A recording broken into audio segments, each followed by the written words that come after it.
In this video, we'll run through a few setup options needed in order to get devices initially enrolled. Let's first click the mobile link and then Setup, where we'll click General.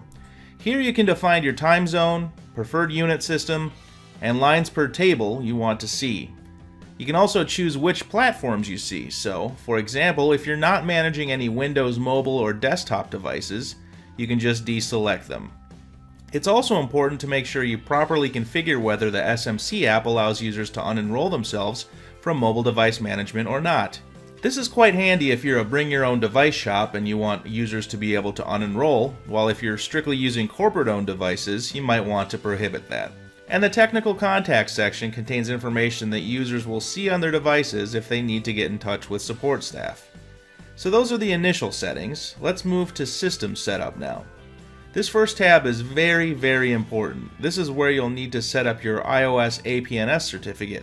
If you manage iOS devices, you need this certificate. It's mandated by Apple. There's no way around it. Follow the steps in this section to create an Apple ID, create a certificate, then upload it into the system. It'll have to be renewed once per year, so make sure you don't forget your Apple ID and password. You'll need to re-enroll all of your devices otherwise. iOS AirPlay lets you remotely support Apple devices. You can add those devices to the list here. This will allow you to see the user's screen for troubleshooting purposes. In the Apple VPP section, you can define the Apple Volume Purchasing Program settings, which allow you to enterprise license apps and distribute them out to your devices. Now, if you want to use personal certificates, you can set them up here under the SCEP tab.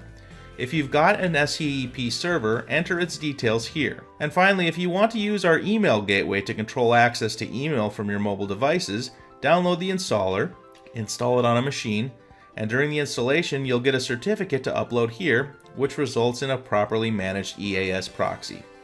And with that, you're done with the basic setup and can now begin enrolling devices.